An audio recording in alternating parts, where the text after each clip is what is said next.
So my name is Christopher Goodfellow and I am the Programme Manager of Pitch. Welcome to the Pitch Bristol Regional Final. For those of you that don't know the programme, we had over 500 entries this year, and from that 500 we picked the top 60 to compete at regional finals around the country. So we're going to Bristol, Birmingham, Manchester, Edinburgh and London, so 5 cities, 6 events. And what you'll see tonight is some of the best founders from the region, representing all kind of different purposes, stages of their journey, but they're all here to hopefully get better at pitching and also possibly meet people that can invest in them and support their startup. So whether you perhaps want to be a customer, whether you have some feedback for them about their pitch, or you want to support them in another way, do say hello to the founders in the networking at the end. And also we'll put their social media handles on the slides as well, so look out for those. The final bit about sort of audience involvement is that there will be a people's vote too. So tonight will be judged by our panel of investors at the front here, but after all of the events have happened, we'll email you a link, and if there's a particular founder that you want to back, you can vote for them to win a wildcard entry to the pitch final in October. So that's everything for my intro. We're going to kick off with a short panel with the investors. You'll get to find out a little bit more about what they do, who they are, and if you have any questions, perhaps you're looking for funding your own startup, or you just want to learn more about how it works or support somebody else, and there will be a chance for audience questions. So if I could start, if I can get a huge round of applause for our judges, and welcome Mark.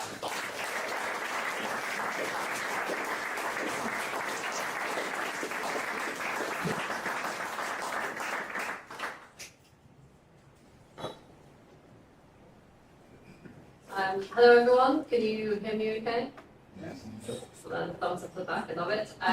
Welcome to the pitch. As Chris said, we've got a really exciting array of startups pitching tonight.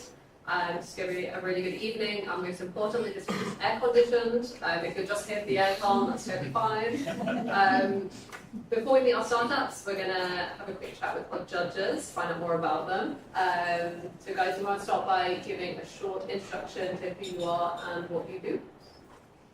Sure, thank you. So I'm Adam. I'm a venture capital investor at investment firm Mercia. We've got offices all over the country, including in Bristol, where we opened 2 years ago. And we invest 1 to 10 million of equity into early stage growing businesses.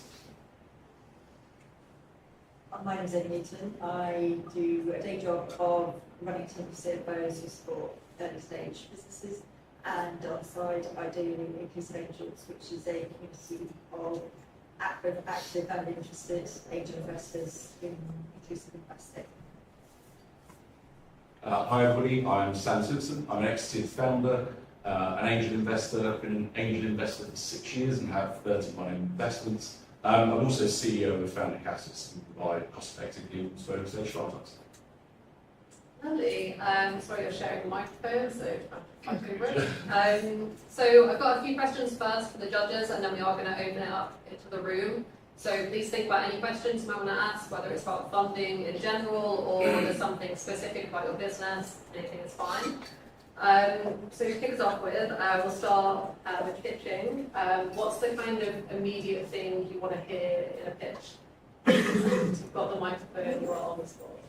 That's really tough. Yeah, that's awesome. I mean, it sounds methodical, but I love seeing a pitch in the standard, what's the problem, what's the solution done, our team asked. I think when you've seen, interesting to see what everybody else thinks, but when you've seen thousands of pitches, you kind of expect that in the normal flow, and if it's out of kilter, so unless there's a really ridiculously good reason, keep it standard, and try to bring in, the 2 key messages other than team, obviously everything's about the team in early stages. Why you and why now, those are the 2 things that I want brought to life.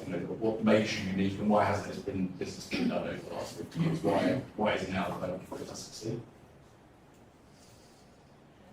No answers. Beyond that, it's a question of, do they understand the challenges of customer adoption? What's your route to market? How are you going to get your customer to understand that you've got a great product and they want to buy it in numbers? That takes a long time, and do you understand the challenge of that? definitely getting harder.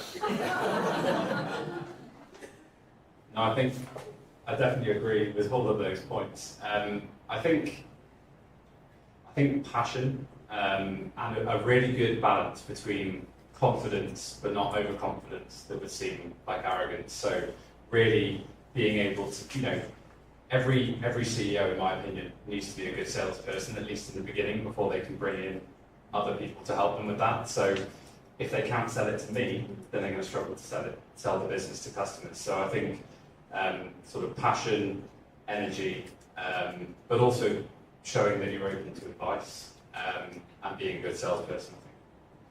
No great answers. And what gets you excited about business? So I think exactly what I just said. When you meet, a super passionate, super knowledgeable founder who knows their domain and really sort of understands the market drivers and why their product or solution within that has an outsized opportunity to outgrow versus the competition. So I think that, up and above strong revenue growth and all the metrics you'd like to see, I think sort of clarity of vision and then the fire in the belly to go and get it. I think that's a winning combination for me. Knowing where their gaps are and the weaknesses and being prepared to say those or bring in external help or also increase the investment. Definitely can't do it all. No founder can have everything covered.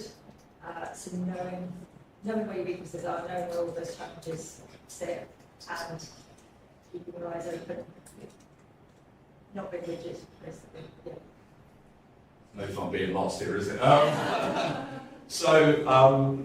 Yeah, I guess I'm principally an early stage investor, so SEI's first funding round.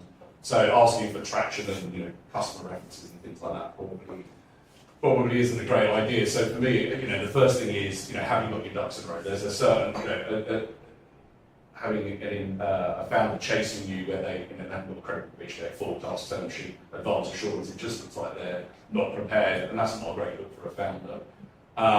But secondly, probably the only thing you can judge an early stage startup on is the team. So the core team, and they should be open about where the gaps are, what the key hires, and the broader team around them, the advisors and the support they've got. Because usually first funding rounds there isn't that much to test. Yeah, that brings me on to my next question, which was about team. Amy, maybe we could start with you for this one, just to put you on the spot. So Sam already touched on founding teams, and I know we get a lot of solo founders for the pitch. So what kind of expert advice or mentors would you expect them to surround them with? Like, can a solo founder just come to you by themselves without that team around them, and would you still consider investing in them? If not, what would you expect to see? I think if you are a solo founder, making sure you've got either a team who support you as employed or you've got that board advisor. Some of those advisors could be working for you for free because they're passionate about what you do or they give you connections. It's really important that they're not all blue sky thinkers, because you've got to do the operational side. So it's really that key that if you have got a team, it's mixed from people who've exited or run very big businesses to those people who can be hands-on. What do you need to do operationally now, and they remember what that feels like. Please. I mean, I think Amy covered that. I would say, yeah, somebody who has extra experience in your domain that can supplement, your understanding there. So sort of technical, sector-focused expertise. But I was actually going to say, crucially, somebody who's been on the difficult journey before. It's really tough being a founder, especially being a solo founder. So having somebody who's been there doing the late nights, just had 10 no's from VCs, and managed to get through that. I think those grey hairs or not, can really help along the journey. So is there anything else you want to add? I think I've done my lot. Yes. wriggled out of it. And then I also wanted to touch on traction, which Sam, I also knew you mentioned. I feel like you wrote my questions before you came up here. Traction is hard for a lot of early stage startup founders. Maybe they're like pre-launch, they're spending a lot of time building their tech and, can't use those traditional traction metrics. So when you're speaking to a very early stage founder, what kind of traction would you expect to see? I mean, for me, broader than traction is kind of proof point. So, SEI's investor, it's very unlikely there's an MVP launch, but they're going to be pre-revenue most certainly. But there are things, have you done your market research? Have you done, there are, no matter where you are, if you're going for funding, you should have done something. Are you developing the MVP? Have you got the team together? Have you got, you want to see those small milestones. They may seem small, but they're kind of steps along the way, and they show you're not, if you just show up with a shiny pitch deck and a bright idea, you've done nothing. That's, I think every founder can get themselves along that journey, even if they're, they haven't yet built the MVP. And, quite often, some of the people I've invested in still have day jobs, they're still working in a day job, but they have managed in their spare time to reach certain milestones, even if it's just proving that there is demand from speaking to customers or whatever. I think there's no excuse not to be able to prove something, but that's not tracking, we've sold this, or this is our MRR. Anyone add? I'll just add about that customer. The customer is the, as you said, and finding out will they definitely buy, not just what they will say to you, but what's your market research, hands-on with those customers in the place where they might be buying. So you're really getting hands-on feedback. Otherwise, you could be developing tech that your customer actually early stage wants to use in a different way, and you've spent 3 decades building tech that actually either there isn't a market for, or there is, but you need to develop it slightly differently. I think the only thing I would add to that, which has already been touched on, is getting people around you. So whether it be somebody who's been on the journey or some specific sector expertise, it doesn't necessarily even need to be a co-founder, but getting people along the journey with you, whether they're salary, advisory, sweet equity, whatever it is. Yeah. Okay, so I've got one more question, and we're going to open up to the room.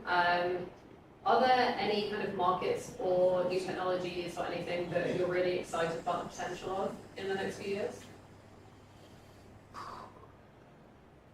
I'm really regretting holding the microphone.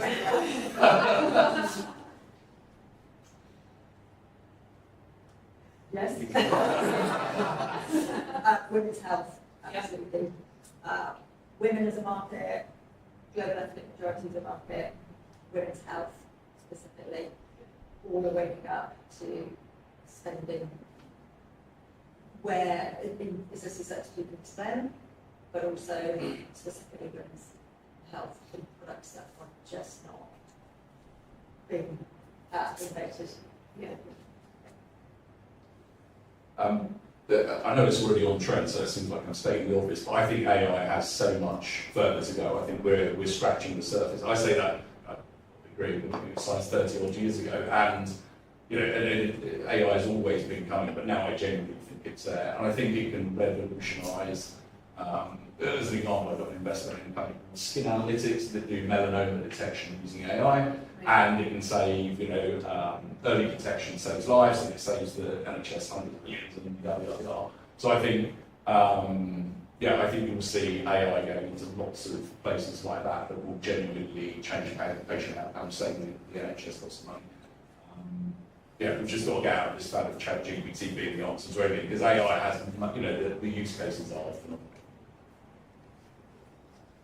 I paused on that question because I then immediately went to something that I thought there's a lot of hype around and I don't actually, I'm not actually as excited about, which is controversially AI in terms of solutions. We're going to take out the straws, at least we're going to fight to the death. Look, I think there are some really, really interesting applications for it, but the way that I'm seeing it is that it becomes a fundamental piece of technology, just like the word processor did 20 years ago. So instead of individual products that are sold to customers, it just becomes integrated into customers' tech stacks all around.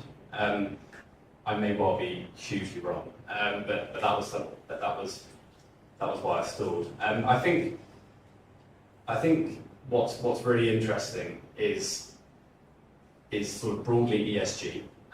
But what do I mean by that? I think we've seen the rise of carbon accounting platforms over the past 5 years, which was accelerated through the pandemic. But I think being able to quantify the impacts that we're having on the planet, there's still a ways to go with that. There's recent regulation came in, the Task Force for Nature-related Financial Disclosures, which is measuring biodiversity loss.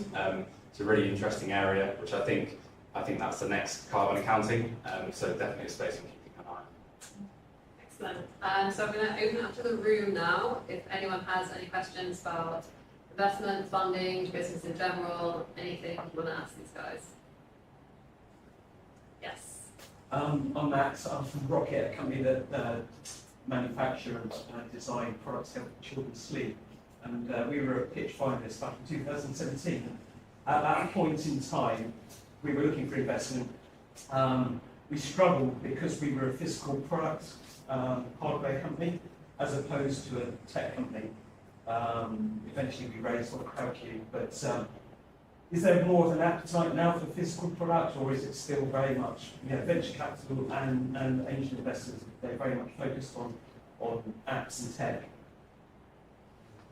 It's really, I'll take the venture capital view of it. I was actually speaking to my colleagues at Mercia about this morning, and there are actually, in the Southwest, a huge amount of really interesting businesses that are hardware based, advanced materials, clean tech. There's lots of businesses that we speak to. And in my opinion, the UK is still a ways behind the US in terms of funding these businesses. What they need, because of the high capital requirements, they need a £20 million seed check to go and develop the technology, test it, get the regulatory approvals or whatever they need. And I don't think the UK funding environment is quite there yet. There are specialist funds who look at, it will probably get chucked under deep tech, but it's just hardware. But I think there's a ways to go. At Mercia, we do look at hardware investments selectively, particularly in sort of climate tech and ESG. But yeah, I still think there's a ways to go, unfortunately. I would agree that there are more angels now who are looking less at tech and more at products that will have less of a potential uptick, but could be less likely to affect. So you get a more steady return. Certainly, the ones I looked at, invested in are product as well as tech. I think you're right. There is an untapped part of investment. Yeah, I think I would mirror that. I've got some physical products, in my investment portfolio. I think it's not usual. Lots of investors only invest in, SaaS, scalable, potential unicorns. I think there are some novel ways of doing the funding. The crowd you can see as being the obvious, and kickstarting with a Kickstarter campaign potentially to get that, to get you enough capital to be able to produce the first. That's a really nice way for physical products to be able to. And some of the investments I've got have done that successfully. But yeah, it's a really. I think it will always remain. It'll always remain a tough area. The answers. Any more questions? Yes. What's the biggest myth that people have about investors? So biggest myth about investors? So I guess people try and lump all investors in one place, and investors are on a spectrum. You get late stage investors that have very, very fixed criteria, and you get early stage investors like idiots like me who invest based upon emotion. So if I meet a group of founders and I like them as people, and I really want, I like the mission, and it's there's a lot from the heart rather than the mind, if that makes sense. Whereas I'm sure we'll speak to the VC, you know, they've got scoring matrix and you know, investment committees and those kind of things. But I think the way that investors, even individual angels, pick investments are radically different. And you know, you can't just pigeonhole investors. There are some angels that only invest in physical product. There are some that won't invest in physical product. There are some that are only post-revenue, some are only pre, some SEI, CI. So yeah, there's no such thing as an investor persona. There are enough investors in the UK. I couldn't even hazard a guess, but you know, there's probably 30, 50,000, something like angel investors. So no matter within reason what you're producing, there will be investors out there. It's about uncovering and finding them. And having a compelling narrative and being that team that you want, you know, that investors want to be a part of your journey. That all investors come with a 100,000 check. That investors look different rather than just checks they might come with 5 or 10k. Or that the other side, the other one is that you pitch, right, and straight away they say they invest. It's more about building that relationship with the investor over time.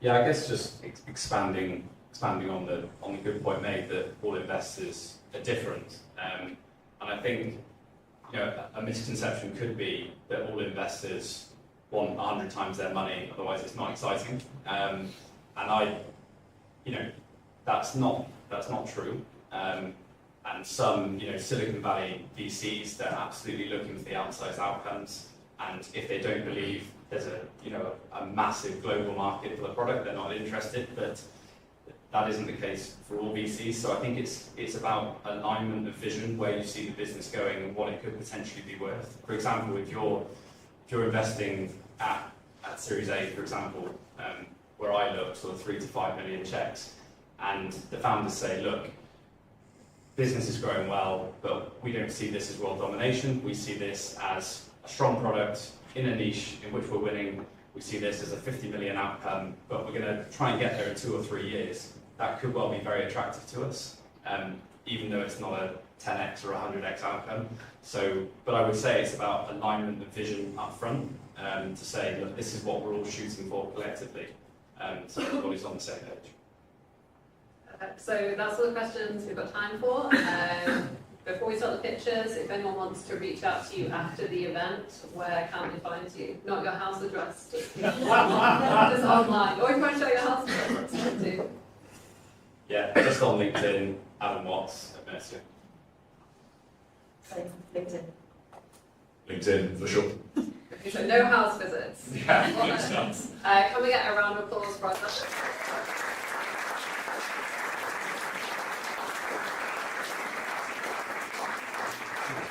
Okay, thanks to our judges. It's great to hear a bit more about what you do, and I think that point about understanding exactly the kind of investor you're going against is so critical. You know, it is possible, like Sam said, even if you're part-time, right through to getting big checks from somebody like Mercia. So next part of the event is the pitching, and I've just got a couple of things to say about kind of how it works. So it is really, really hard to get up here and try and sell your business in 90 seconds. So we ask that you be kind of as supportive as possible. And the way we do that is when people are coming up on stage, give them a big round of applause. When they finish their pitch, as well. So just give them that support. And then the final point, I'm sure none of you would do this, but please don't talk during pitches, just so that you don't accidentally put them or anything like that. The pitches each have 90 seconds, and then there'll be a Q&A, which will mostly go to our judges, but might have the occasional audience question. They will get scored kind of as the event goes on, so you will find out who wins before we leave tonight. So our first founder, and again, get ready with that round of applause that I'd like to welcome to the stage, is Matthew from Hello Stranger.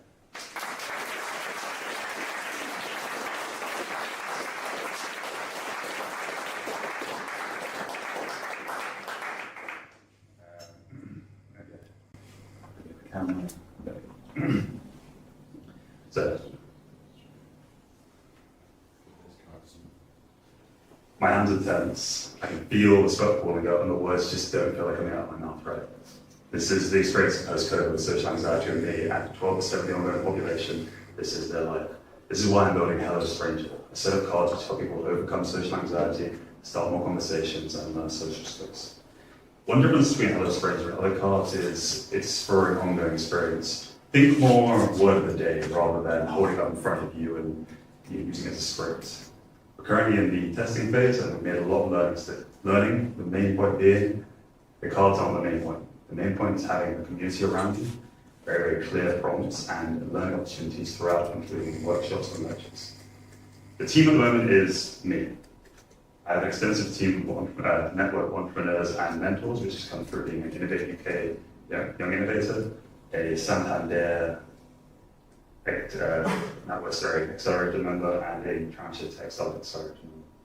I've been working on this project for about 6 months, and in that time I've built a waitlist of 150 people on the Facebook group and 106 people on the email waitlist. I'm looking to go from the problem to find an actual solution. Hello Stranger is a social enterprise, which means we're trying to solve a problem for good. And in that, I'm trying to work with charities as well, including the charity to End Loneliness, bring their users through free, helping people that need this the most. Hello Stranger will launch from Kickstarter soon, and we're hoping to build our user base, generate revenue for investment, and learn what's going to work with these people. I'm not looking for investment at the moment, I'm not at that stage. I'm looking to create investor relationships so that I can learn what you guys are looking for in 2 months, maybe come back and say, thank you very much for listening.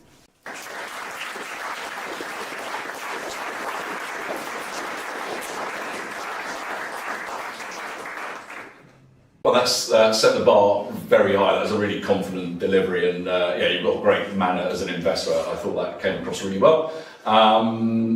So you mentioned you're a social enterprise. Can you bring to life how that's going to balance with taking on investment? When it's a social enterprise, I mean that it needs to be helping people who need it the most. It would be silly to be opening a food bank and say we're not going to let people who, on the street having it. In that case, we're going to be working with the charities to bring their people through. So the campaign to End Loneliness, we're talking about the moment games to make users from the trial. There's still going to be people out there who want to be learning social skills and want to be overcoming social anxiety, but perhaps aren't on that same level. So yes, it's still want to make some profit, but at the same time helping people. Is that an answering the question? Yeah. So you're a for-profit. Yes. Okay. And can you bring to life how? Do you have views on multiple revenue streams? Can you bring to life what the sources of revenue will be? So one revenue stream is of course selling the cards, but I do think that a subscription basis isn't off the books. It's one of those things where I thought the QR codes were going to be a huge thing on the cards. There's QR codes just like for resources. The reality is, people don't need that. They need ongoing support in terms of people around them, or that's kind of learning little things as they're going on, having that ongoing motivation from people. So I think subscription could be an interesting one. And then a B2B, creating companies that allow people to be socially engaging. America versus UK. America is so engaging. It's like being around the Labradors, right? In the UK, we're a little bit more, civil with it. So with that, trying to create companies that allow us to talk a bit more freely, and the motto of our strategy is change the script, trying to give people that opportunity to easily do it. Cool. Thank you. Thanks very much for sharing your personal experience at the beginning. That does bring it to life. In terms of your target audience, customers, who are they? Is it a particular age group? Is it right across age groups? Typical conversation cards are used by younger people, probably still my own age. Yeah. So with that in mind, it's probably that sort of market, and social anxiety, always looking to engage in kind of communication skills. That's it. Apart from that, those are kind of the two big things. It's kind of young enough that it makes sense to be using them, and then how big of a problem that they want to engage in. Are you looking to collaborate with schools and universities in that case? With this, there's so many ideas in coming with it. One area I hear often is people with autism, they struggle with social issues. It's massively exciting. There's so many different areas, but at the moment, it's not the main course, but I'm not putting it off as down the road. In previous ventures I've been down, I have spoken with people in universities, so I have some connections, but it's not the main target. Where do you envisage selling cards? Where do the people with social anxiety, will they be selling it online? How do you reach? people with such anxiety are very, very difficult to get to. They're very fitting with. So with that in mind, I think using social media to show the successes that others have gone through, that's going to be my main bread and butter. You know, showing somebody who can go up to and use the card and say, "Good morning, how are you?" And it looks like a positive encounter and having fun with it. And they go, "Okay, that's something that I'd like to be able to do." Thanks, Kelly.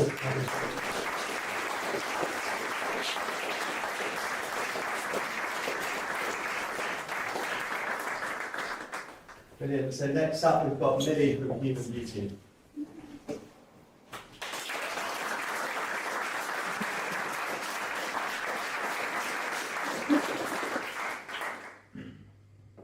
Hi, I'm Millie from Human Beauty. So I was born with a rare condition that affects 2,000 people worldwide.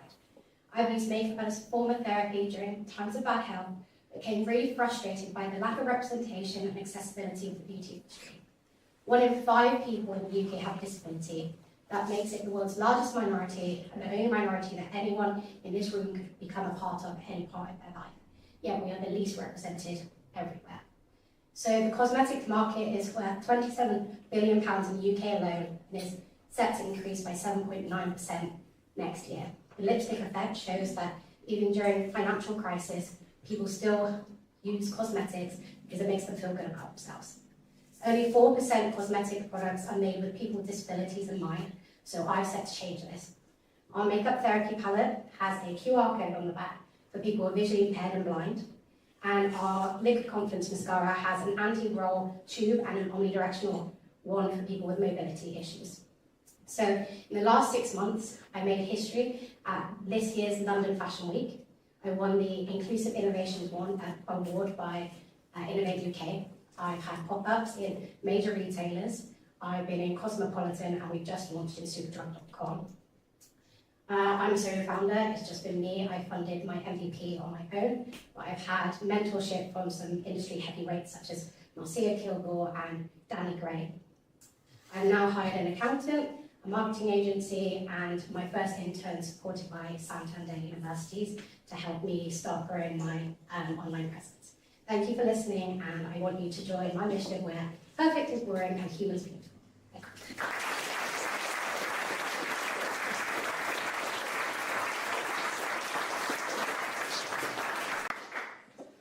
No, thank you for the pitch. Yeah, really sort of good personal start to it, and I really like how you got across the size of the market and the clear traction that you've made today. I thought it was a really good pitch. So just really interested in your sort of go-to-market strategy, given that it's already kicked off. So where do you see the biggest opportunity? Do you see this as B2B2C or just selling B2C directly online? I think it's online, building an online presence. I mean, social media is a beast that no one really knows how to tackle. You know, it takes one video to go viral and suddenly you can't handle the demand. So that's where I'm going right now. Also, we're not just all of our profits about building community. So I see this as kind of building a community where people feel safe. And as part of this, I've started the Human Beauty Foundation, where I will start taking the power of makeup into hospitals, hospices, and care homes, things like that. So it's about creating an online community mainly. Have you thought about sort of influencers or celebrities who might endorse this? Because I think it's a really powerful story. Yeah, so we've got pretty much every major disabled influencer following us right now. It's just looking at starting to do paid ads. Beauty is a weird world. Like influencers who have 7,000 followers get 50 packages a week, and their packages, they find the package 3 months later and then post about it, and not much comes from a post or a story. So I'm launching some products in October, and this time I'm focusing, not sending out 40 PR packages, focusing on very specific influencers, having them as the face of the campaign, and each person having a different reason they use the product, different abilities, sexualities, genders, and focusing that way. Because social media just kind of giving influencers product doesn't work anymore. Thanks for a great pitch. We know your market and a product that you think, or why has nobody not done it before? So, it's a no-brainer. Is there any competition out there Do you have a patent on your? So you can't patent cosmetics at all. You can't patent shade, you can't even patent the way the eyeshadows are laid out or anything like that. It's a copycat industry. We have kind of competitors. Rare Beauty was set up by Selena Gomez. She has lupus. She's designed some specific packaging for people with mobility needs, but it's not her main target. There's someone who kind of does stencils for people with mobility issues, but no one that's kind of, I say accessibility for all. And I'm targeting accessibility. It's a 360 approach. Price of our products, our website accessibility, I've made sure we do that. And kind of, yeah, looking at it from a 360. So we have no direct competitors, but there are definitely fierce competitors in the beauty space. Are you looking for investment to stop others moving into the market and copying the shape of your scrum? Yeah, so I will look for investment, but we can't stop people copying. So my plan is my story. I'm the brand, and that's how we protect it. We build our community, and it's all about authentic inclusivity. And because I'm a disabled founder, I'm female, that's what will stop the big brands like Revolution, because people are kind of wise to inclusivity now. Thank you.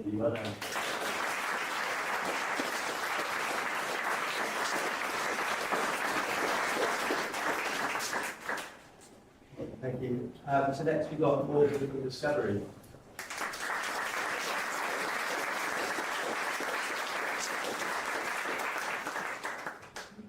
Yeah, my name is Morgan and I'm one of the co-founders of Discovry. We've been labelled as the tech spark's one to watch. We are democratising content marketing with AI. So 67% of small businesses' #1 priority is to acquire more customers, yet most have reported static or decreasing marketing budgets this year alone. 34% of the same set of businesses has urgently made clear of a need for smarter marketing solutions in this country. And in addition to this, marketing agencies are rising, the costs, and generating content is becoming complex and difficult. We bridge the disconnect between small businesses' growth ambitions and their marketing resources. Discovry lets small companies deliver effective content marketing using AI at scale. Our AI understands your brand, tone, needs, and audience, and makes creating an abundance of content very simple. We launched last month, we have onboarded 15 paying customers. Out of those customers, we have seen up to 65% reductions in marketing costs, 20 hours a week saved per customer, and a 10 times greater content marketing output. And we are currently working with one large tech company doing a pilot and speaking with 30 marketing agencies to build a product for our growth markets. Myself and Luke over there previously co-founded a digital marketing agency, so we understand the space and the problems. We believe we have a very unique insight into the problem space that we are solving here, and we have the advisory board to back us. We have a 2 times exited startup founder on our advisory board and a PhD academic in behavioural science applied to marketing. We are currently raising 250k on the SEIS pre-seed round to extend the technical capabilities of the business and to really help small businesses. Stand on the crowd.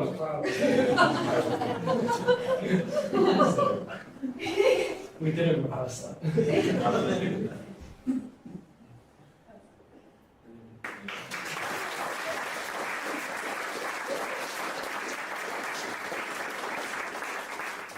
Great passion pitch, love it, and yeah, this is a problem space that resonates with me personally. So yeah, I get it.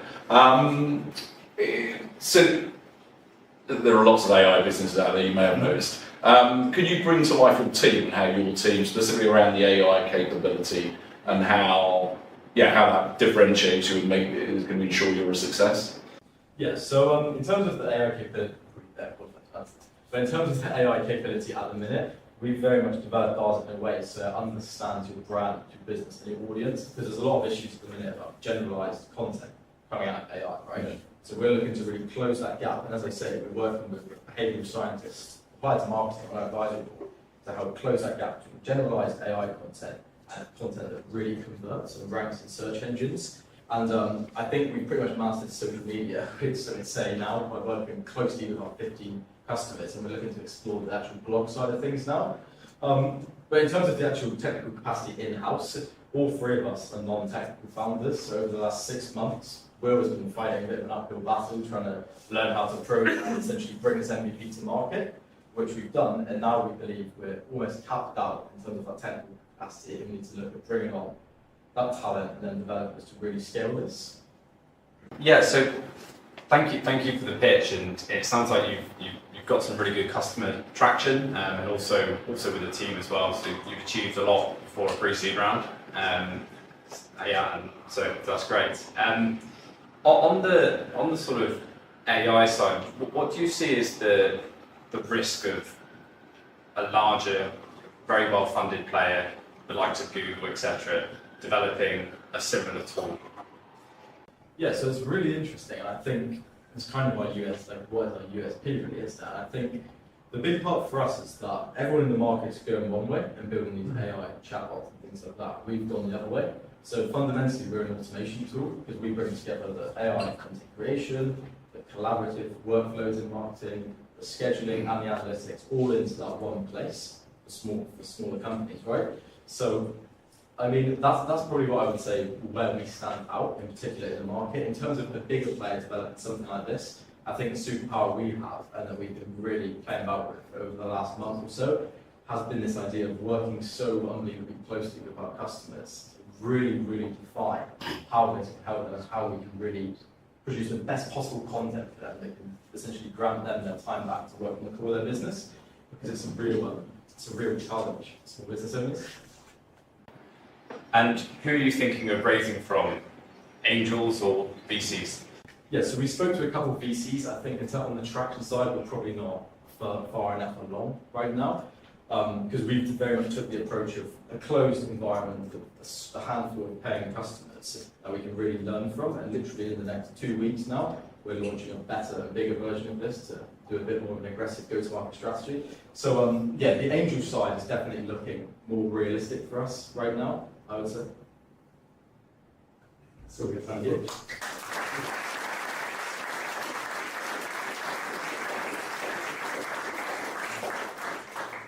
Well, PANDEK, I think a moment to start.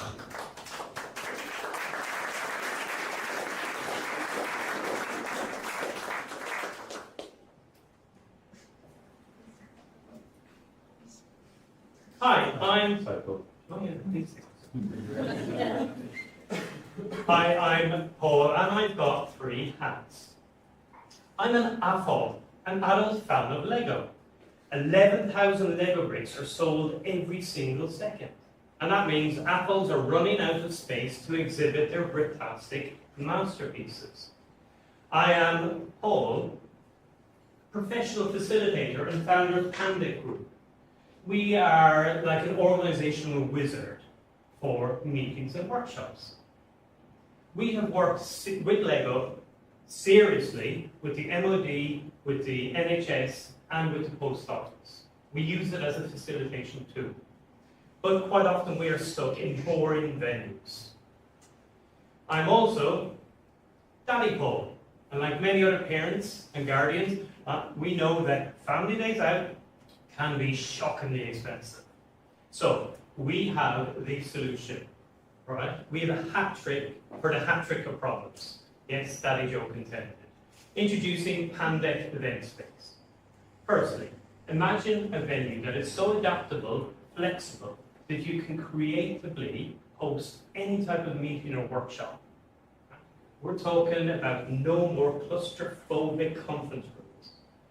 Secondly, imagine in this event space that you've got a Lego gallery where AFOLs can exhibit their masterpieces made with Lego. We're talking a studio of imagination. And also in that space, you're going to have an opportunity for families to have awesome adventures which are affordable. We have 160 exhibitors already lined up. The PANDEK team of 4 have experience with hosting and organising events that display Lego with 4,500 people turning up over just 2 days. Our ask is for 24 hours of a mentor's time to get us investor ready. What we'd like to say is be part of our journey to build something amazing brick by brick, idea by idea, family by family. Judges, underneath your seat, you'll find my business card. I'm Paul from PANDEK Group.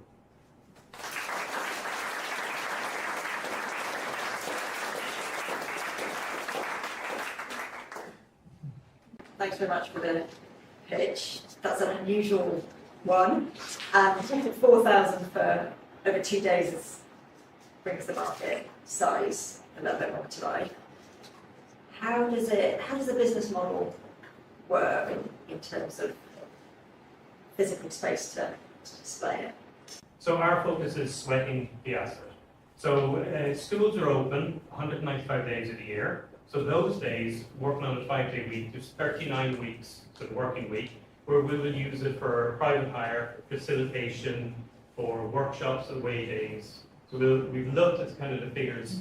What are people charging for 30 people in a venue, 100 people in a venue?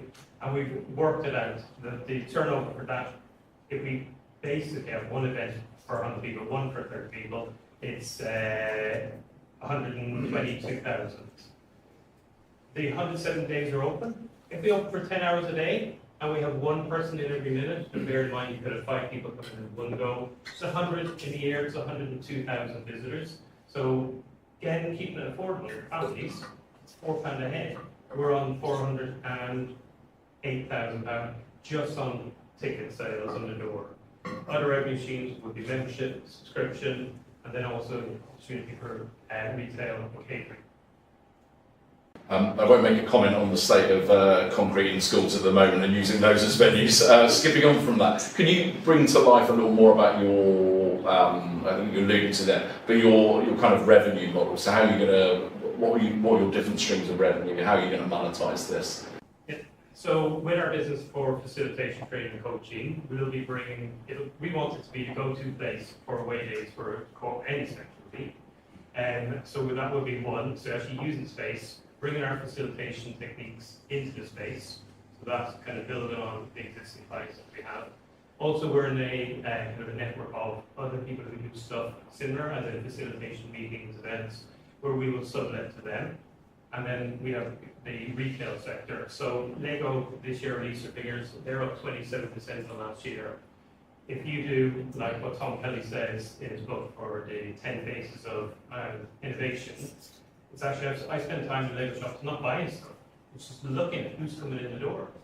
Looking at what are the interactions between people, product, individuals. So it's the footfall is our main goal for it. And if I could have just one final question. So this seems like an eminently bootstrappable business. How do you use funds? So firstly, how much are you raising, and then how are you going to deploy those? We haven't got the full figures yet. That's why we need 24 hours of a mentor to get the investor ready. The initial cost, it varies from £7 a square foot to £30 a square foot per annum within the region. So we're looking at actually making those sensible decisions in the marketplace. The venue is our biggest outsource and kind of interior design as well. So that's where we'll be looking for investment.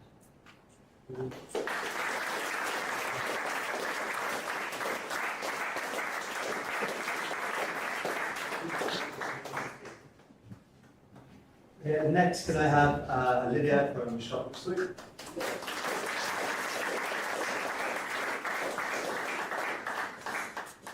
Did you know there's enough clothing on the planet to last the next 8 generations?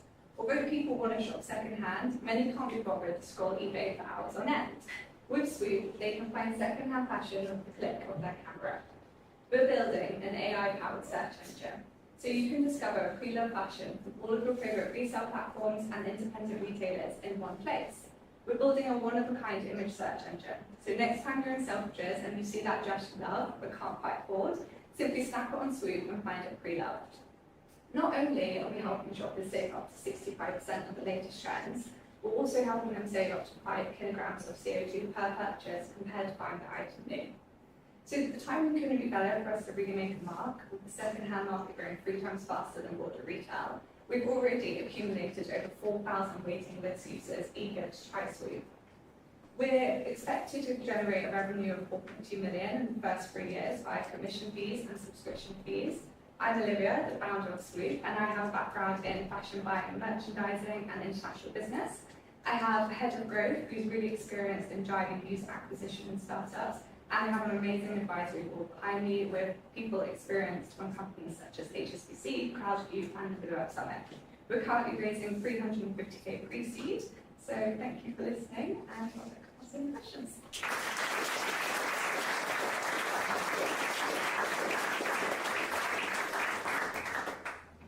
I'm going to ask the same question again, actually, rather boringly. But yeah, so your use of funds, how are you going to use the 350, sorry, what's it, and what are you going to achieve with that? Of course.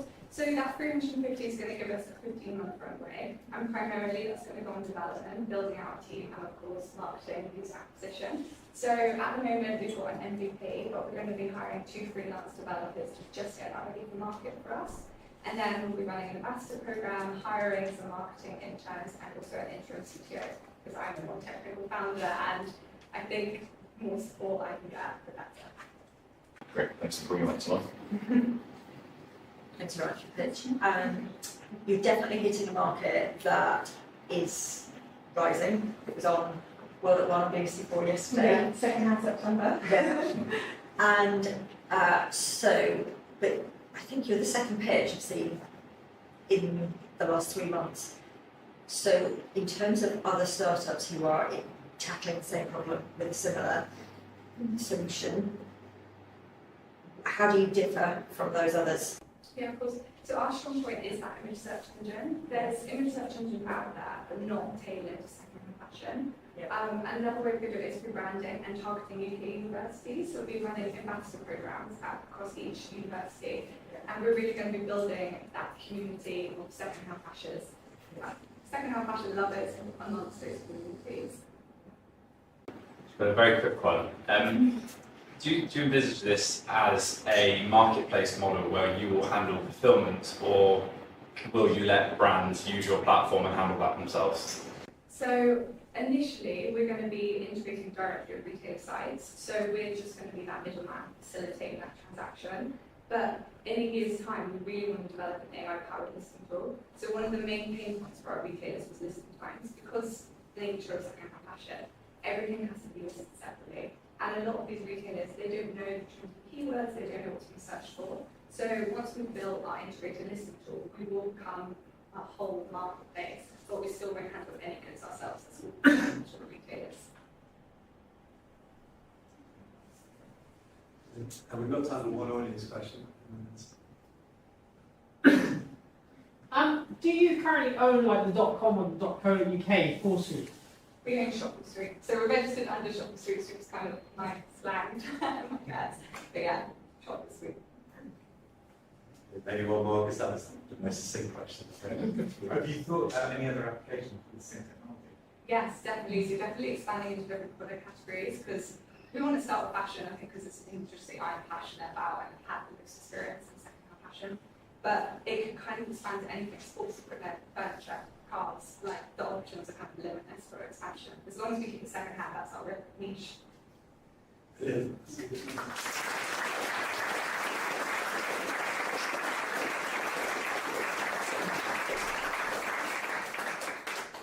We have Gabriella from Goodwood.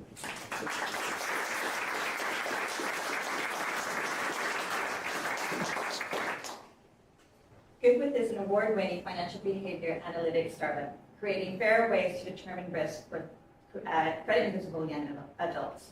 In fact, 6 million of these invisibles are being misjudged by banks due to their thin profiles. 2.7 million are overlooked for credit, despite the fact that they're very good customers. And 3.3 million are given credit but are at risk of defaulting. Banks are putting £8.7 billion per year at risk, and young adults are putting life options at risk. As founders, we know it, we've lived it. I have over 30 years entrepreneurial marketing experience, but I got into a lot of debt as a young adult. You might say I bought the t-shirt and paid for it twice. Ellie, our behavioral psychologist and financial data scientist, was a teen mom of 2, now mom of 2 teens, and she might say she's paying for it twice now. Our learners are guided through a personalized AI money journey. As we collect and interpret these behavioral risk predictors, that shine a new light on who these financially competent people are and who isn't. We charge banks to match our good learners with the right product at the right time at a fair rate, and safeguard those who aren't yet ready to borrow through our debt prevention solution, creating a £75 million opportunity for goodwill. With the support of Innovate UK and our angel investors, we validated our approach to improving outcomes for young adults. And we're launching our MVP this autumn. And we have 3 bank pilots underway, including the largest retail credit provider in the UK. And we're seeking 500,000 of our 1 million raise by December to deliver on that £75 million forecasted revenue by 2028. I'm Gabriella, and I'm happy to take your questions.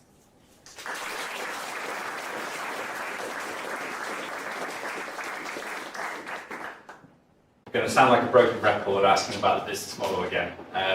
But do you plan to generate revenue through commissions, where an individual on the platform is eligible for a loan because of the history they've built up through you, or do you plan to sell the technology into banks so they can tap into a wider market?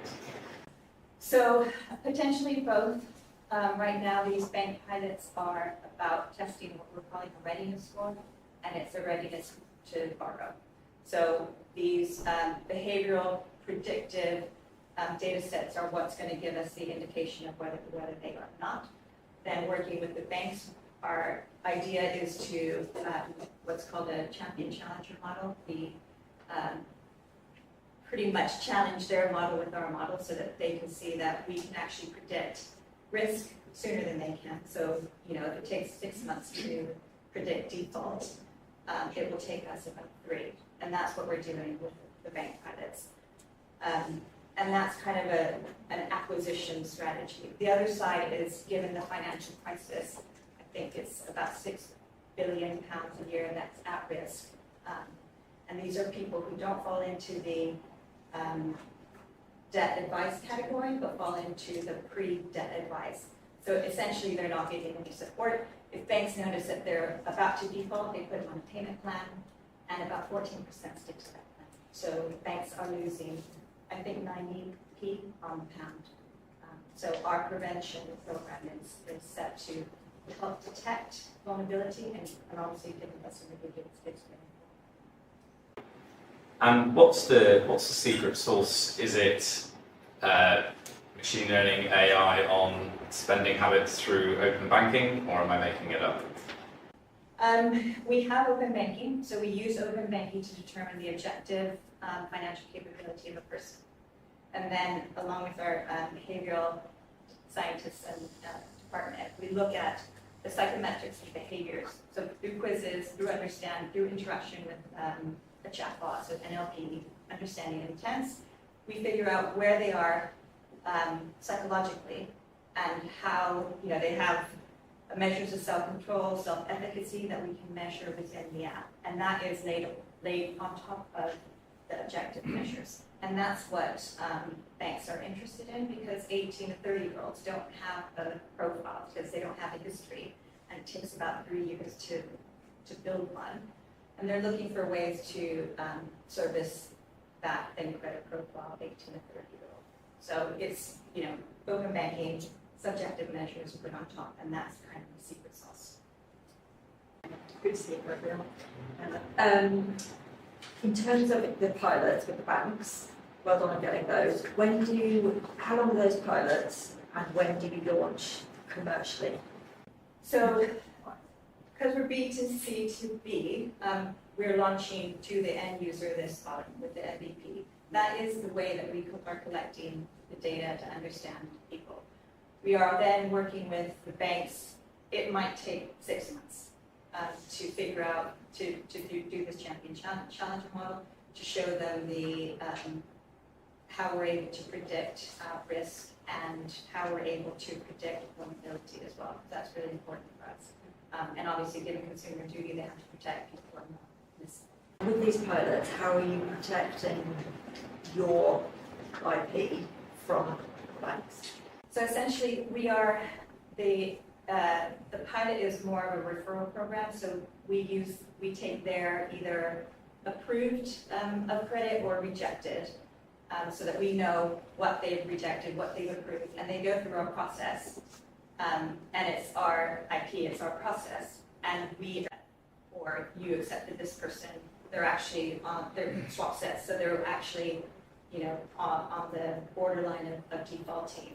And that's the information that they're looking for. But it's based on behavior, not on the open banking that we're, it's not just open banking that we're monitoring it on. Brilliant, that's all we've got time for there.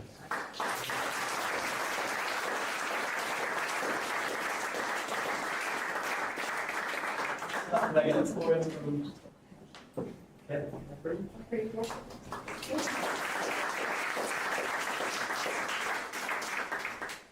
So, it's no secret that universities are fountains of new knowledge, but there is a missing link when it comes to contributing and translating that knowledge outside of campus doors into products, services, and other real-world applications.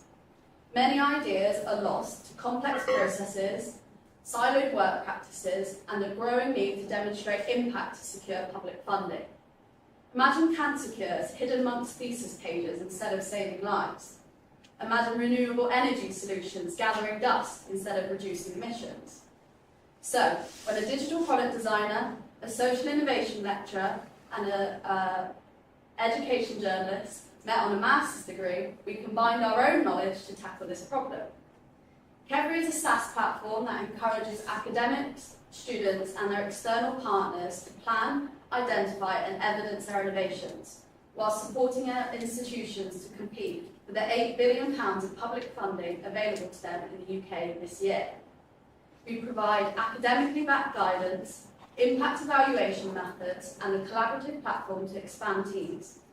We've even begun to develop AI models that help identify commercialisation opportunities within existing research. In just over a year since our launch, we've propelled 402 projects into life. We've gathered 110,000 in revenue, secured 160,000 in grants, and we're looking now for £500,000 to reach £1 million annual recurring revenue within 18 months. With a 100% client renewal rate, we're confident that this is going to happen. So join us in becoming the smarter way to translate knowledge into impact. Thank you.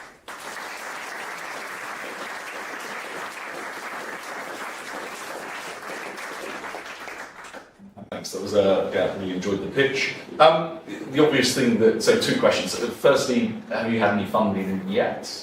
Yeah, so we've had grant funding. It was ERDF funding, so EP funded. The rest has been purely from revenue. So no equity funding? No equity funding. No. And so the obvious thing that jumps out, I'm sure you've got an answer for this, but is around the, if an idea is patentable, potentially, how do you reconcile the use of the platform with openly disclosing patentable information? Have you got? Yeah, so I mean, there's existing sort of technology offices within universities that deal with sort of, I guess, disclosure and patents and things like that. But more so, what we're looking for is almost a stage before that. So, I guess around ideas and commercializing with businesses, or engaging, creating events, creating CPD courses. There's all of this other kind of unreported type of activity that is kind of before that sort of protectable IP type scenarios, but can still create a lot of impact and create that kind of impact on place from universities. So you can still add them in there. It's very much kind of thinking about an idea and how you can build that up from something and then potentially turn it into a patent. But yeah, I guess we're just a stage before that. Thank you. No worries. Well done on already getting 100,000 Thank revenue. In terms of that revenue, what is it all through the platform or is it consultancy? Yeah, no, that's all been through the platform. So we've got 5 university clients, and it's very much kind of a 12-month contract on the platform. They can use it as alongside kind of supporting services in the form of kind of an online course and an online community. But yeah, it's all from the platform. They're using it and already getting some kind of return from it and seeing where there's projects within their university. Thank you. So what's the killer ROI case that you use for universities to get them to sign up, and have you built up those case studies to replicate that? Yeah, sure. So it varies. Some universities very much come on board purely because they see the value and the change in universities needing to kind of have that sort of civic entrepreneurship and involve themselves within community and things like that. Some of them are much more incentivized by the kind of funding aspect and how much money they can get from that. So there's a variety of different pots. I mentioned one of them in the pitch, but yeah, we've started to kind of build up. We've obviously only just being over the first 12 months of a lot of our contracts. We can't fully say that we're kind of helping universities get more funding, but I will say in the 2 years that we've working with our home university, they've had a 25% increase in one of their funding pots that we've been working really closely with them on. It sounds like great commercial progress. I mean, is this round more product build or building a repeatable go-to-market function? So a bit of both. So it's we actually built the product on a low-code program, and it's a very workable, very valuable product, and we've got our first clients on there. We're just building it up, so we've got that stronger technical infrastructure at the moment. We've started it already, but that's really going to go into the kind of this raise and sorting out that infrastructure and building out that team for the software. I'm a product officer, so my background is very much in kind of UI and product managing. So that's made us very sort of user focused throughout, but we still kind of need that technical team around us. As well as that, our route is going into kind of more on the client facing or customer facing, thinking about that engagement of users, because it's very much spread across the whole university. We want students, we want external partners, we want academics, we want researchers, we want it to be an entire ecosystem. So having those kind of account managers, or we're going to call it engagement managers, to get that engagement within the product so it can be used to its full potential. But yeah. Right. Thank you.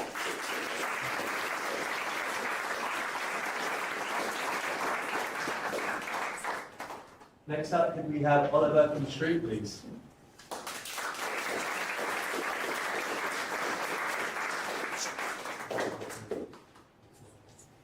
Thank you. Hi, I'm Ollie from Shroot, and alongside my day job as a project manager, my passion for business drove me to buy Shroot in late November 2022. A business that was once failing and lost over 20 grand in 2 years is now profitable. 834 million single-use cards are sold every year in the UK, and these eco-friendly and biodegradable cards come with everything you need to grow microgreens, including the pot. Just add water. It's a card, a gift, experience, and snack all in one.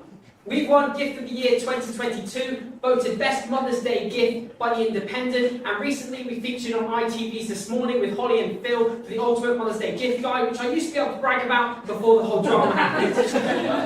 It's not all bad though, as this year we featured and this year we partnered with Vodafone for both Mother's Day and Father's Day, selling 15,000 units in just 2 weeks, and another campaign in December with them. We're also stocked in over 180 UK independent shops and garden centres, and we've just come out with Cotswold Fair, who supplies a further 1,700. Our team consists of 2 sales agents, and we've also had numerous advisors, as well as seasoned mentors, including Mike Chamberlain. I've managed since buying the business to get this product down from £2.56 just to 35p without sacrificing quality, boosting our margin to 96% and our markup to 2,103%. Today, we're looking for 15k to help launch our Grow Your Own subscription boxes, which will help bring recurring revenue to Shroot. And we're also looking for connections to get our cards into a leading retailer. Today, we can see the change and grow a sustainable future. Thank you.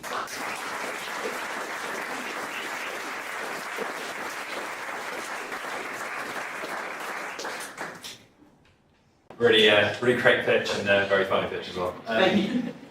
Yeah, so in terms of the progress you've made today, have you taken on equity investment? You mentioned you bought out the previous... No, so I bought the business from 2 mums. They were doing it part-time as well. and they lost 20k, and they just had it for sale. And I sold my Instagram business, which is basically dog influencers, giving people's dogs and their dog pages followers on Instagram by posting on my community page. I sold that in October 2022, and I bought this the next year. My full-time day job is project manager. I'm also doing my chartered manager's degree on the side, and I have another business that I kind of run on Etsy, which is very low maintenance. So I've always wanted to do something eco-friendly, and this kind of fit the bill. And when I saw it, I was like, I've got to have it, and here I am today. So.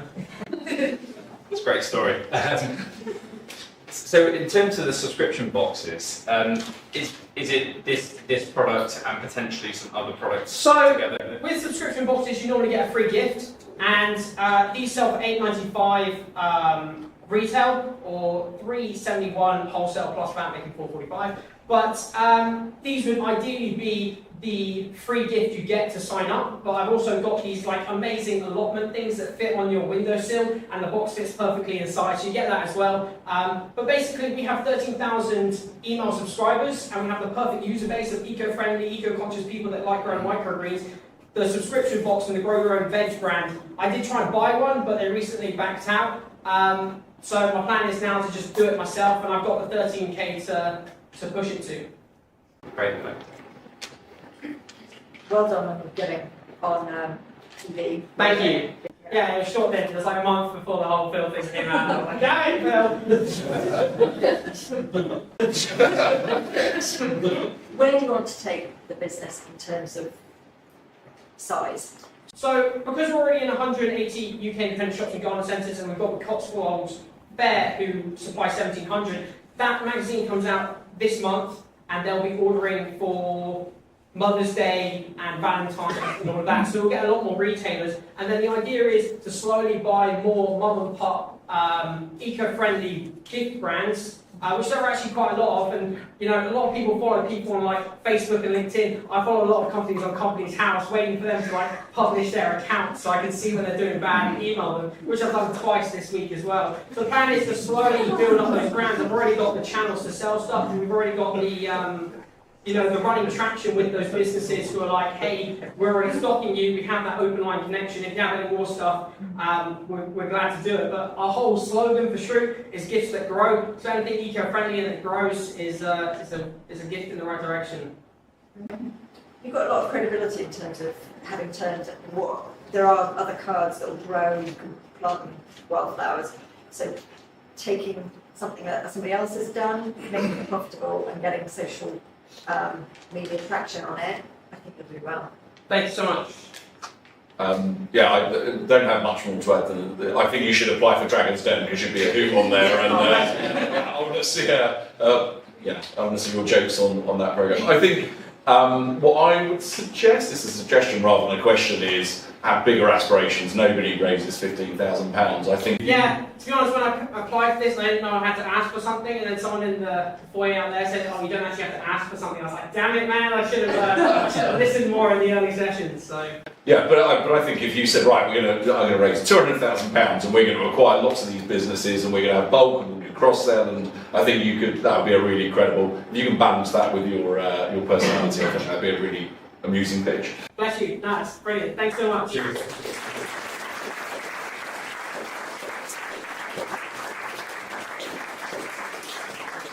Brilliant. So our last picture of the evening is Alistair from YEET, so we join on stage.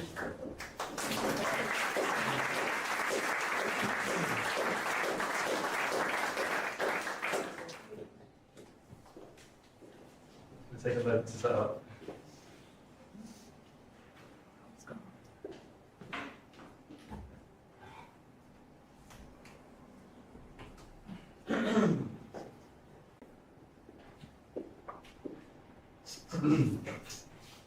Illegal fishing is really bad.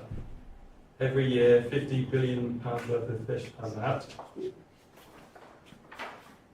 Human trafficking and drug trafficking also sucks, and it costs the UK every year $12 billion.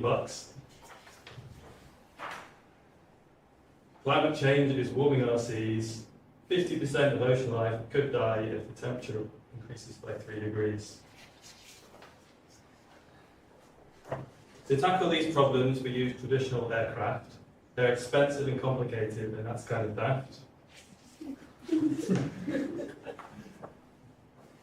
People have tried to use drones, alas. Drones can't fly very far, very long, or very fast. Our solution is the Planocopter. It's a super duper drone with a lot to offer. It can fly a very long way while it scans, and our business plan is surveillance as a service. On my team, I've got Dr. Wright and Dr. Shield. Dr. Shield and Dr. Wright, they're experts in oceanography and automated flight. On my team, I've got interns 3. We're based at the BRL and are supported by UWE. I'm Al, the founder of YEET Aerospace. We're building an advanced drone to protect the oceans from illegal fishing and also to monitor it for climate change. My ask is 400k, and that is how I plan to spend the money.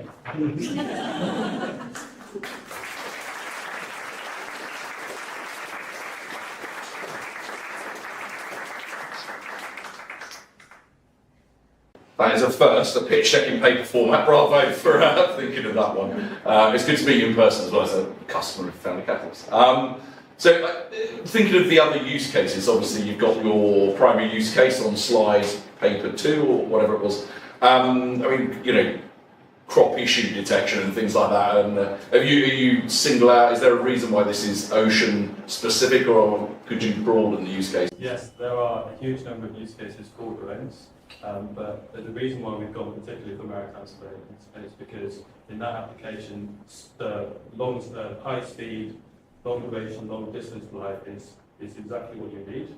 And also because from a strategic point of view, developing and testing an aircraft to fly in the ocean is quite easy to do. It means you can easily deploy it anywhere in the world. Whereas if you try and go for crop detection or anything that goes over land, you really struggle with the sort of certification requirements and kind of like legal barriers to flying going over land. But we do have some traction and some engagement with doing crop surveillance as well. So it is viable for that too. And sorry, second and last question from me. In terms of traction, where are you now? What have you achieved, and what's your next steps? We've raised about £70,000 of grant funding, and because it's quite a highly innovative tech project, there's a high likelihood that we can raise more grant funding. But we are now looking to raise so that the project can basically accelerate the progress that we're making. We haven't, in terms of traction, we don't have any sort of customers in mind, but we have done a lot of customer outreach, and we do know the sorts of people who want to use this product or this service. Interesting pitch. Great.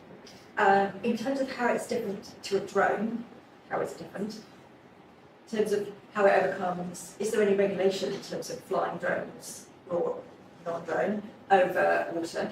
And what's the fail rate so that this doesn't become litter itself in the ocean? So it's different from a drone in that it lands and takes off like this, and then once it's in the air, it tips over and just flies normally like a normal plane. So it has the ease of use and energy efficiency of a drone, but it has the speed, range, and endurance of it. In terms of flying over the ocean, again, it depends where in the world we're talking. In this country, you can get permission to fly over the ocean, and it's a little bit of work, but too much. In other countries, it's more restricted, and then in some countries, it's completely valid that you can do what you want. And I forgot what your third question was. If it fails, does it become litter in the thing? Because we haven't finalised the product yet, we're still in the prototype phase. That is an early stage demonstrator, it's not a statistical. We couldn't yet tell you what the failure rate is going to be, but it is designed to be very reliable, and the failure rate is going to be as good, if not better, than any aircraft that you would currently use in this mission. So very good. Quickly jump in. Had to say, really fun pitch. That was a tough act to follow, but you did a good job. So just quickly on the sort of the IP, sounds really interesting, goes up and then glides. Have you protected that? Is the first question. And then second question, with lots of different markets you could target, which one's the biggest opportunity and how do you make sure you've got that focus? Sure. So in terms of we're focused on maritime surveillance because it is a big market. Which is the biggest market is really hard to say at this point because at the moment there's drone logistics, there's maritime surveillance, there's agriculture, and at the moment they're all sort of battling it out. So it's really hard to say what the biggest is going to be in the future. Some people would say logistics, but I would say otherwise. And in terms of the IP, we've already generated quite a lot of things which are protectable, and we are looking to protect them as much as possible. But at the moment, they're just trade secrets. There's things which you can protect and there's things you can't. So the things that are protectable and the things you can't see. It's like the software source inside the drones. The actual kind of configuration of it, or the way it looks, is harder to protect. And you see a lot of sort of issues with sort of people copycatting ideas with drones. So our plan really is just to be secretive and move very quickly, protect the things inside it, and then because what we're offering is a service, not a product. A lot of our value in the company is how we deliver that service. It's not just the piece of equipment that we've got, it's also kind of the whole chain of delivery in terms of understanding the customer needs and then doing all that value added stuff on top of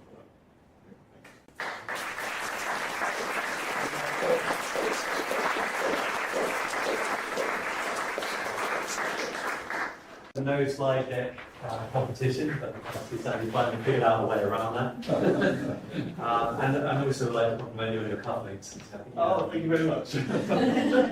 So yeah, just a quick reminder to the judges if you could submit your drop forms as quickly as possible, as we are going to calculate the scores during this bit, and we'll find out who won in a minute. Before that happens, I'd just like to say a huge thanks to the pitches and the judges and my team for putting on the event. As you saw, like some amazing pitches, a real diversity in terms of the challenges that people were trying to tackle. But I think everyone came across with like a really strong purpose. So everything from keeping the ocean clean through to growing your own veg and so on. So that's part of what we really love about the pitch. I'd like to take a moment to thank our partners as well, the sponsors that make the competition possible. Not only do they allow us to make it free for everyone that takes part, so the program's completely free for founders, but they also give us lots of value and help the community too. So first we have KEVRI's business. So they'll give you all of the hardware, they supply all of the hardware you need to scale a startup. Everything from your laptops that we all have, but also like lots of digital camera equipment and so on. So the cameras we're using tonight are from them, and that's kind of how we built our setup. We've worked with them to create a video that will help you develop short-form video content for social. So if you do want to scale your TikTok following, if you want to get out there on Instagram Reels, have a look at the course. It's linked on our homepage and it's completely free to use. So you can sign up for that whenever you want. Next we have Vodafone Business. I'm sure you all know what they do. The reason they're involved with our community is they do an incredible initiative called B-Hub. And you don't have to be a customer, there's no obligation to buy anything, but they are just going to give back to the community and help small business owners. And what that does is allow you to book free coaching sessions. So it could be you need some help with marketing, could be you want a little bit of financial advice, or you want someone to go through a pitch with. If you do want to book one of those sessions, again, just go to the pitch homepage, there's a link right there, and you can get that free support. We also have Sage, who have had the competition for the last few years. They create accounting and HR software. So a lot of us start off when we start running our businesses with spreadsheets, and you can kind of get away with that for a little minute, but I thoroughly recommend getting accounting software. It will make your life way less stressful, and that's what Sage do. They also support our community in terms of side hustlers and solopreneurs. So if you are out there trading on your own and you don't have a team around you yet, we've got lots and lots of free advice on the site. So stuff to help you with your finances, but also your work-life balance and things like that. So do check out our advice hub. We've also got Aurora. They're a recruitment agency that helps fast-growing startups, and they also recruit into VC firms as well. It's a very specialist offering, so if you are at that kind of more fast-growing end of the startup spectrum, if you are looking to build a team at the moment, please do check them out. They're on our partners page. We're also doing an initiative at the moment to help people that are just looking for co-founders and building out their initial team, right? So it's a completely pro bono thing. It's free to take part, and they help about 6 founders every year. So if you are at that moment of like, I need to find a technical co-founder or something like that, drop me a message on LinkedIn, and I'm happy to connect you to the team there. And finally, we have seeders, and for those of you that don't know seeders, they are equity crowdfunding platforms. So that means alongside investors like the ones we have in the judging panel, you can get the crowd to invest too. So that could be people in your customer base, people with friends and family, but also the wider crowd as well. So you're putting it out there to people that have never heard of your business before. And it's a great way to increase the amount you can raise in a round. And also get buy-in and build advocates in the company, because even if someone puts £10 into your business, they have got skin in the game, and they are going to become an advocate. So they're our partners. I believe I'm getting the signal at the back that we do know who's won. So I'm just going to get a last comment, if it's okay, from the judges. Maybe just like one thing you sort of took away from the cohort tonight and or kind of appreciate. Yeah, great to see some really funny pictures in some cases, and also a diverse group reflecting all parts of society, which is fantastic. Great pictures, lots of critical founders, and what's more? This is my favourite event. I do lots of judging, but the variety, you never know what you're going to get here, and just some really passionate founders. Nobody skipped a beat, everybody delivered with passion, and just great variety, so really enjoyed it. Brilliant, so hopefully now someone's going to come up with their own book. I feel like we should applaud Sam for this.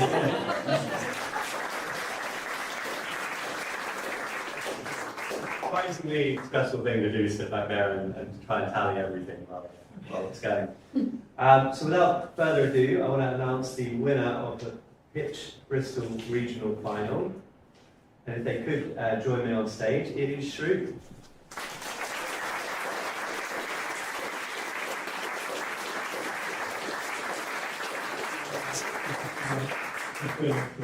Hi guys, I just want to say one massive thank you to yourself for putting on the event.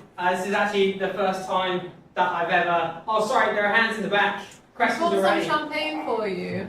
Oh, you're really going to hate this, but I've never drank alcohol in my life. Oh, well, you're about to be very popular at the networking.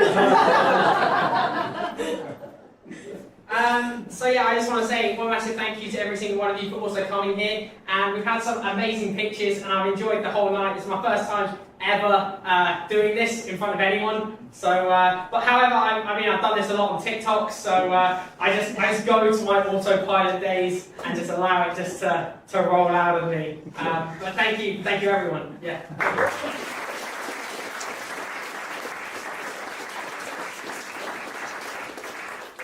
Thanks again for everyone coming to support the start. As I said, we have got networking and drinks now. That's got to the slide there. So do take a moment if you want to give feedback to founders, if you have any way to help them to reach out. And yeah, let's go and have a drink. Thanks everyone.